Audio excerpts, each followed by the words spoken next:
अभी रिसेंटली ना मैंने ओपीडी में एक 17 साल की बच्ची देखी थी। वो ना ये कंप्लेंट्स लेके जैसे कि बहुत ज़्यादा चिल्ला रही है स्कूल में, एक जगह पे बैठ नहीं रही है, यहाँ-वहाँ घूम रही है, स्पिट कर रही है स्कूल में, गुस्सा दिखा रही है घर पे एंड जो भी आ रहा है हिट कर रही है, मार रही है, ऐसा बिहेवियर कर रही है।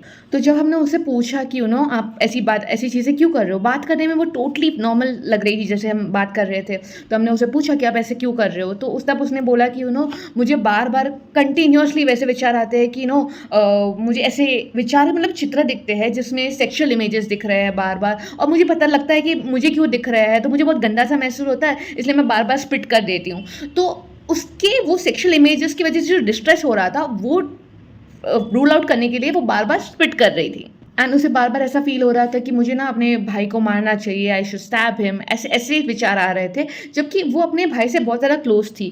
तो इस कारण वो अपने भाई से थोड़ा अवॉइडेंस मेंटेन कर रही थी उस टाइम।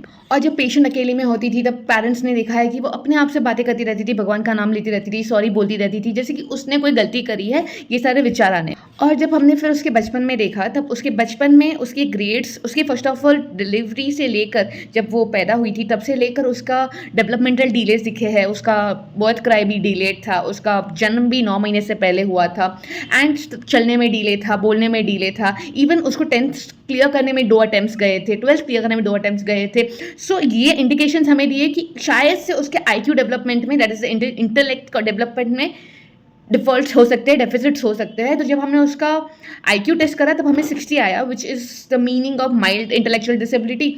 तो हमने इससे डिस्प्ले करा कि शायद ये इंटेलेक्चुअल डिसेबिलिटीज़ ने की वजह से वो क्लियरली थिंक नहीं कर पा रही है and because of some of the other incidents happening in the school, in the house, कोई चिल्ला दिया, उसकी वजह से उसके अभी at this moment since 2-3 months उसके ऑब्सेसिव थॉट स्टार्ट हो गए हैं, जिसमें वो इंसाइट नहीं ला पा रही है और उसको लग रहा है कि वो उसकी वजह से हो रहा है, वो उसके थॉट्स है, जबकि it is because of a disorder.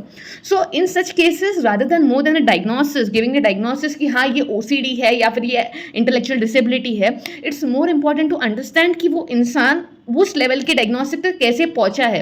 How has the OCD developed from a person who had intellectual disability and now OCD. So knowing the dimensional development of the disorder is more important than a diagnosis itself.